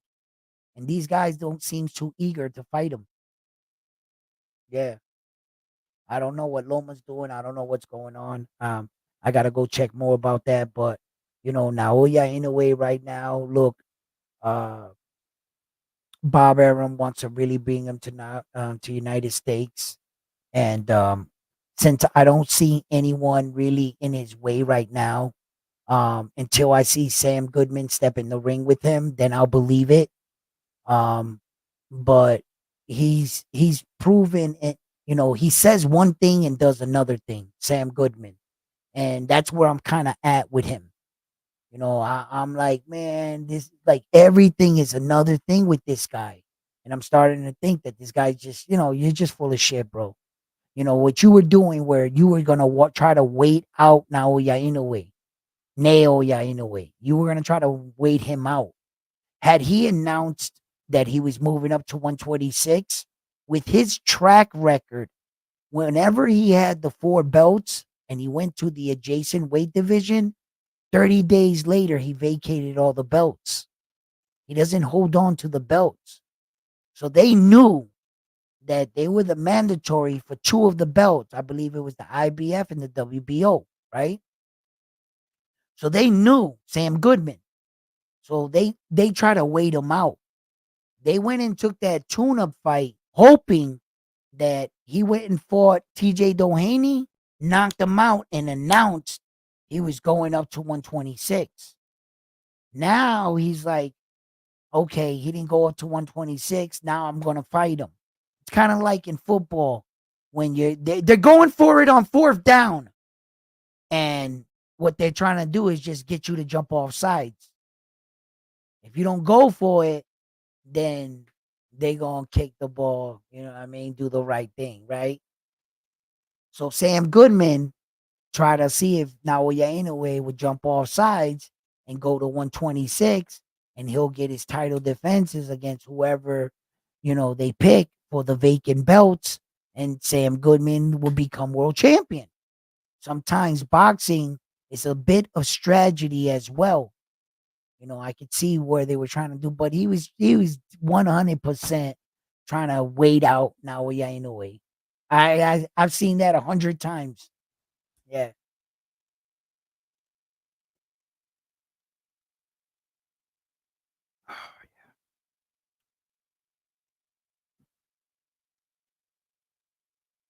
Mayweather against Marquez was overweight.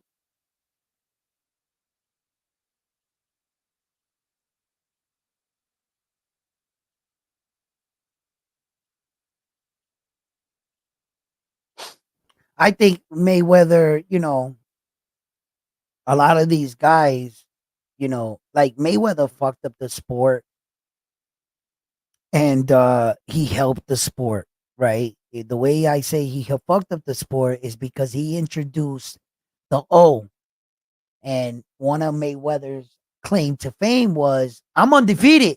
I retired undefeated. The O. And it kind of put a lot of, as we can see, like the Shakur Stevensons of the world, you know, that they don't, sometimes it makes at least, or gives the perception that the reason why you didn't take this fight is because you don't want to take the chance of losing. That's why you're not taking this fight for some people. I can't 100% definitively say that, but I see where that a lot of fighters like the Adrian Broners were trying to retire. Owen, whatever, Terrence Crawford is trying to do the same. Tank Davis is trying to do the same, because in Floyd Mayweather's world, right? He did it. He completed a 20-year boxing career with no blemish. So that's damn near perfect. Like, I mean, it is perfect, but when I say damn near, it's because, you know, it's up into the interpretation of what kind of champion he was. Some might say a dominant champion. Some might say he dug people. Some might say he wasn't undisputed. There's always something. But for what he did, no, he's definitely like he's up there when it comes to this sport. He's one of our greatest legends. Yeah, he has to be in the conversation. You know, and even if you feel there's just one or there's room for more, he would definitely be in the conversation with some of our greatest men and women. You know what I mean? So fight fans, listen, this has been a great video. Um, I could see that my brain was shutting off a little bit in the fight in my world. Um, I'm coming off no sleep right now. I just helped my wife uh move her grandfather's house, and we just completed it. It was like a 2-day thing. Yesterday I didn't even go on. I couldn't. My body was sore. I'm sore right now. I'm like really like out of it. Like my eyes are falling asleep a little bit too. And but you know, my wife needed me. We didn't have anybody else, and I was like, I'm just gonna push myself, and we got it done. You know, so I'm, you know what I mean. She's looking at me like, go to sleep. She's like, lay down. I'm like, nah, I had to go on at least talk with the fans a little bit and with my peoples and shit. See how my piece, and we got the donuts. That's how my people love me. You see what I'm saying? You see? I'm tired of everything. I can't even think right now. Right? And they be there for me. I see? Talking about go get some sleep. I'm gonna get some sleep right now, bro.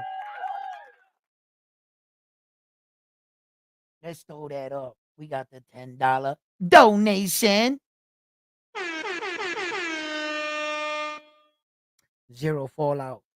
Is it true that Naoya is staying at 122 for 2 more years? No. The Western media says that the fight against Naoya Hardy is also was again MJ and Casamera. They wish. They wish. They wish.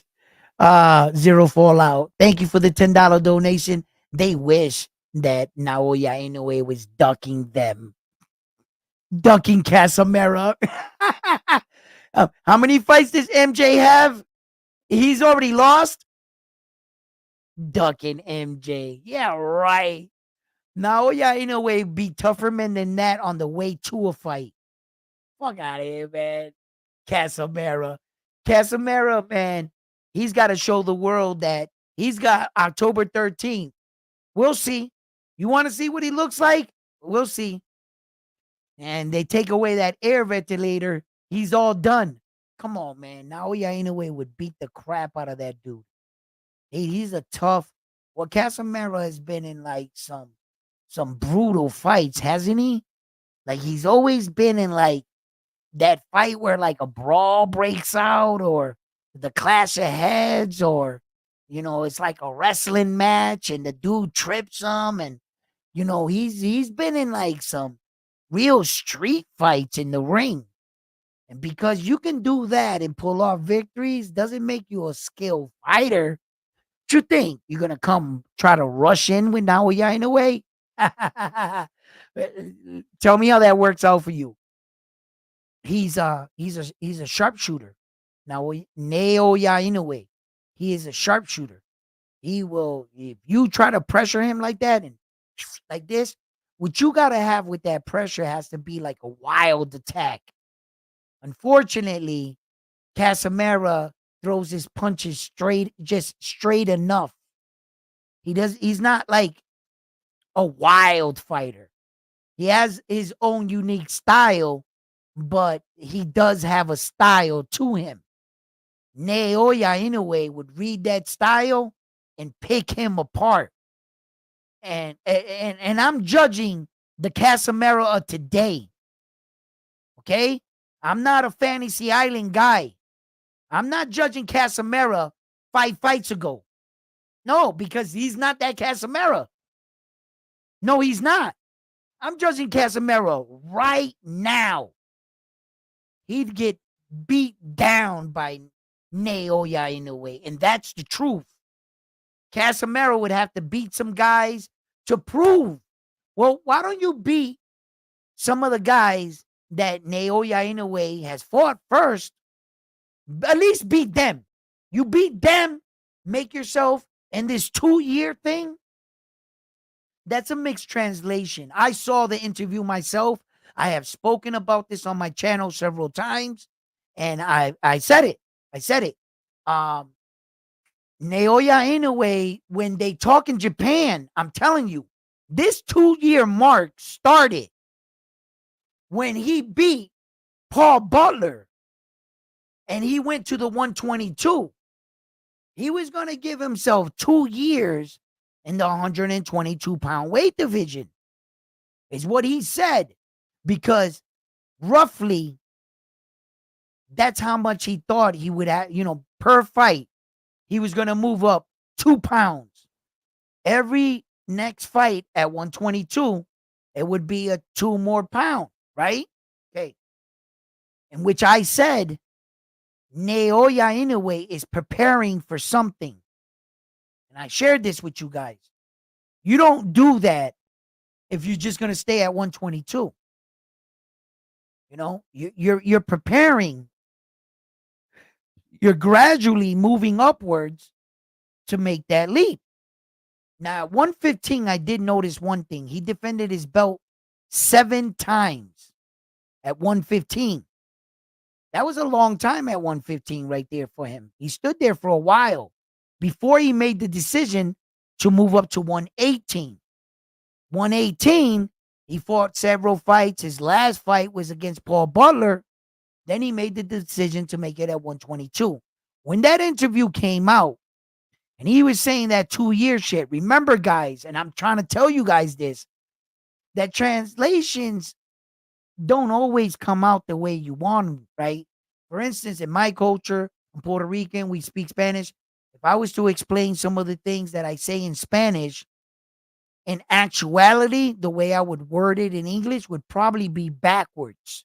It wouldn't make sense at all.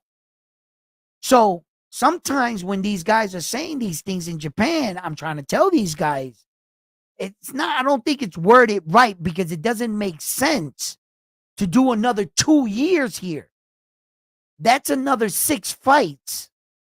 If he fights 3 times a year, that's 6 fights. He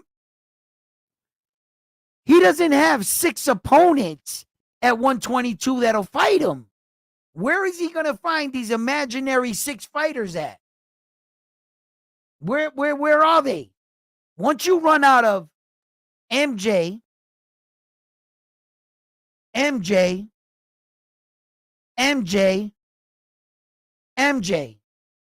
that's all you got. You don't got the Casamera. He don't belong there. No one. There's you don't get. Come on, man. Do you really think he's gonna stay there for like 2? Nah. I was like, nah, hell no. That's just too long. What is he gonna spin the block and fight these guys twice? Like, go back around? Yeah, and you don't got Stephen Kubo Fulton on the list because he just fought at 126, so he's gone. So, like, where are these fighters gonna come from? Where are these big fights? He can't carry all these guys across the finish line. Sam Goodman doesn't want to fight him, bro. He doesn't want to fight him. He might now. I don't. Until I see it, I'll believe it because of that stun he pulled. Now I don't got faith in him as much as I once did in one time. So MJ's the only guy. But technically, if you can get Sam Goodman to stop shaking, he'd fight Sam Goodman and MJ. And that's still only 2 guys. For 2 more years, he's not sitting on the shelf. He's going to be active. You got to get that man 6 fights. Fuck out of here. Ain't crazy. Now, if we were counting 6 fights from the time he entered the division, like I was saying, right? That would be Stephen Kubo Fulton, Marlon Tapales, Luis Pantera Nari, right?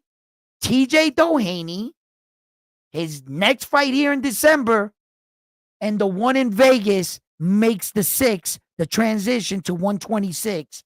If I'm breaking it down correctly right now, that's 2 years. It lines up with Bob Aaron's prediction in Vegas. That's your 2 years. Right there. That's how I took it. I said, he was counting it from the 2 years that he entered the division. And 2 years is 6 fights. that 6th fight lands right there in Vegas. And I believe that would be the big one. That would be the big 120. And then in a new weight division, guess what, guys? All his fighters, all the faces and all the names change. Now he's got a brand new weight division with mad possibilities. And Bruce Carringtons are there. Yeah, come on, man. Like now shit gets interesting. And now you really are like in 5th weight division, serious shit starts to happen, guys.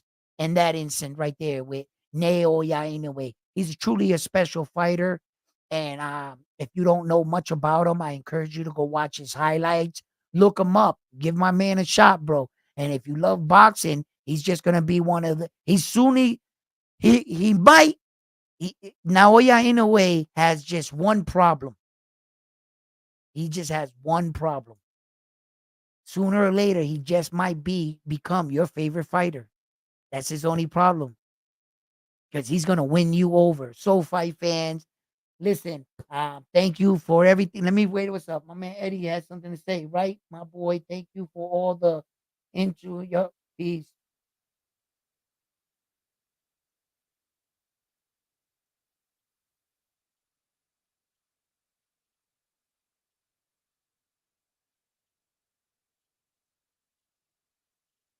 Yeah, I know. I know they would say that. I know they would say that now. Yeah, in a way, took the TJ Haney fight because he was ducking. Wait a minute, ducking who? Who was he ducking?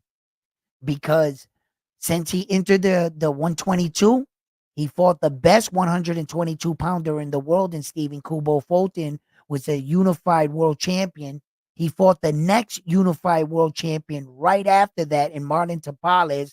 And then he went and fought the number one contender in the WBA and Luis Pantera Nari. For the WBA, I mean, the WBC, I'm sorry, for the WBC, Luis Pantera Nari. And for the WBA, TJ Doheny, that's ranked number 2. Who did he duck if he beat all the champions and the next number 1 opponent? The next guy up. Who did he duck? If you let these guys tell it, they'll tell you any story they want, but they don't have any proof. They don't have any proof. They just talk and running their mouth because they say it. MJ and his promoter. Now, oh yeah, anyways, Duck. No, you price yourself out. You asked for everything. He wanted a gold yacht and a gold house and the world's biggest diamond and 14 of your best elephants. Like he was asking for ridiculous shit. Now, Oya Inoue was even willing to give some money out of his to give it to him so that they can make the fight happen. But yet, if you let these guys tell it now, Oya Inoue ducked who? What's his name?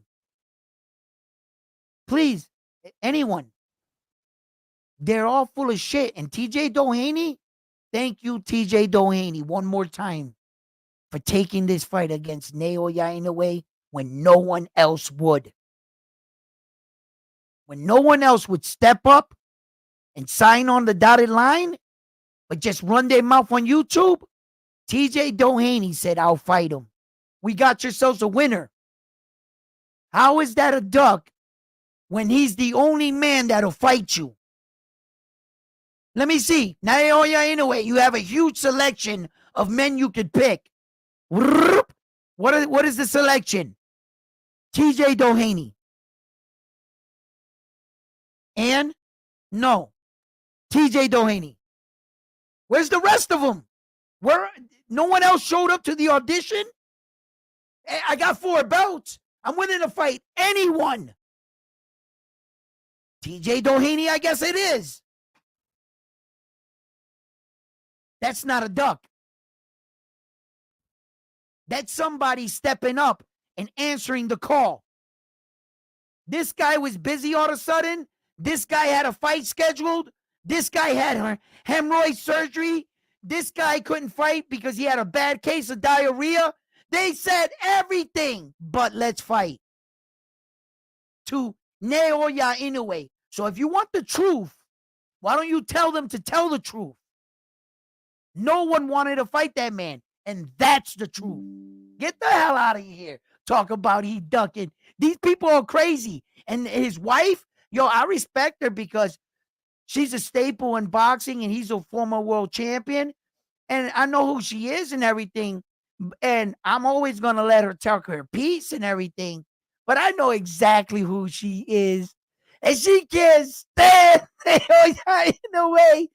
She, oh, she hates him. Oh, she hates him. But she's got to show love to her husband. She's biased. And whether she wants to admit it or not, and every now and then she'll be critical to her husband to prove that she's not unbiased, right? You know, look, the every fighter in every match is looking for an edge. That's not technically cheating. Gloves are gloves. If her husband put on the gloves and he had his gloves on and, you know, winning boxing gloves, no one wants to wear that shit. I would never want to wear winning because they're like pillows. You're going to hit the dude mask off, you know? And then my man went and said that he wanted the gloves to be horsehair gloves. And we could all see how that turned out. So, but listen, there's one thing I can't hate on Naoya Inoue. Like I always say, there's no Superman in the sport. If I had to judge the closest thing to a human of perfection, you know, the closest, because you are in a fight, you're going to get hit, you might get dropped, you might even lose, you know, but as far as what he brings to the table for his style, ability, and the things that he's doing, and the performances and the way he's finishing his opponents. Truthfully, he has some ridiculous like 15 knockout streak. That had it not been for the Nonito Donaire fight one, which they went the full 12 rounds. That's the one that interferes. But if you were to count it like that before his next fight that the guy didn't go, he went the distance with, he's got like 16 knockouts in a row. Like he's an incredible performer and a great knockout artist and a real one to watch the fight. He's definitely a joy to watch the fight. You could take away and learn a lot from a man like that. You know, if you just view a guy not because of his height, size, color, creed, or race, and you just learn how to enjoy the beauty in combat sports, this is a man to study. So thank you, fight fans. It's been my pleasure. I really need to go get some sleep, but I talk about now, yeah, anyway, and I got some new life in me, like get amped, you know what I mean? That's my man and shit. But you know, if like I always tell you guys, if he ever did anything wrong or if he was doing shit wrong, I would be calling him out on it. But if you're not doing anything wrong and you're doing everything the way it should be, then what the hell do I got to say? You know, but there's, always going to be someone to say something. So, fight fans, peace. Have an amazing night and love yourselves. One. Shoo.